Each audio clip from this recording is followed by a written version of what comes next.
नमस्कार, सुजस बुलेटिन में आपका स्वागत है। मैं हूं सुधांशु सारस्वत। एक नजर हेडलाइंस पर। राष्ट्रीय खाद्य सुरक्षा अधिनियम को लेकर मुख्यमंत्री ने ली बैठक। सभी पात्र लाभार्थियों को जोड़ने के दिए निर्देश। अलवर के राजगढ़ में मंदिर अतिक्रमण विवाद पर स्वायत्त शासन मंत्री ने कहा, मामले की जांच कराई जाएगी। दोषी पाए जाने पर बोर्ड के खिलाफ होगा एक्शन। बोर्ड ने गलत फैसला किया तो बोर्ड के खिलाफ भी कार्रवाई सरकार करेगी। और मुख्यमंत्री ने की RUIDP के कार्यों की समीक्षा। कहा, लक्षित समयावधि से पहले हुए विकास कार्य। मुख्यमंत्री श्री अशोक गहलोत ने राष्ट्रीय खाद्य सुरक्षा अधिनियम में नवीन पंजीकरण को लेकर बैठक ली। इस दौरान मुख्यमंत्री ने अधिकारियों को सभी पात्र लाभार्थियों को अधिक से अधिक जोड़ने के निर्देश दिए। मुख्यमंत्री ने कहा कि सभी पात्र लाभार्थियों को जोड़ने पर काम किया जाए। मुख्यमंत्री ने कहा कि राज्य सरकार गरीब, जरूरतमंद और अल्प आय वर्ग के कल्याण के लिए प्रतिबद्ध है। सरकार की कोई भी भूखा ना सोए की सोच के साथ उन सभी पात्र लोगों को इस योजना से जोड़ा जाएगा। मुख्यमंत्री ने निर्देश दिए कि इस योजना से 10 लाख नवीन परिवारों को जल्द से जल्द जोड़ा जाए।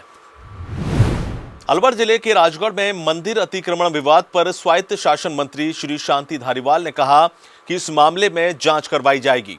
उन्होंने कहा कि अगर इस मामले में नगर पालिका बोर्ड की गलती है तो उस पर कार्रवाई की जाएगी।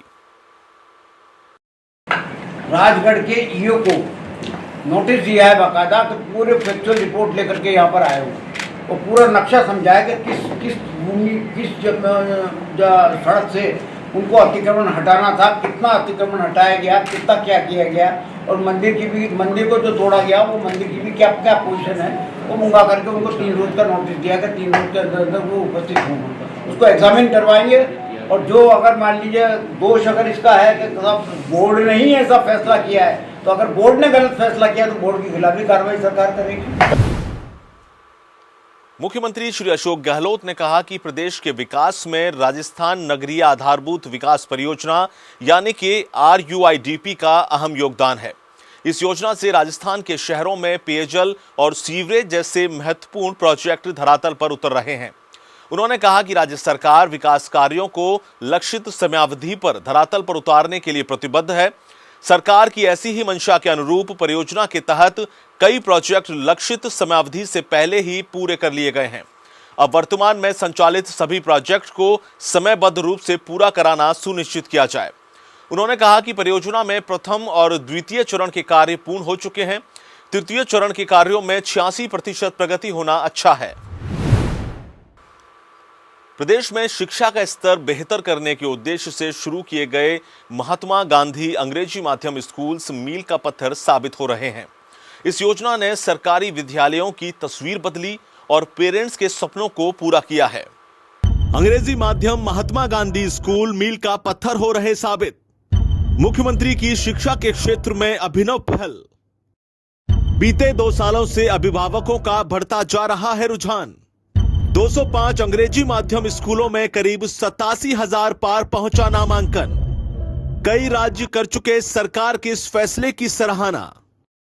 राज्य सरकार की इस योजना के तहत 348 राजकीय विद्यालयों को अंग्रेजी माध्यम के स्कूल में बदला गया और 33 जिला मुख्यालयों पर पूर्व प्राथमिक कक्षाओं के संचालन के लिए 13 सितंबर 2021 को आदेश जारी किए गए।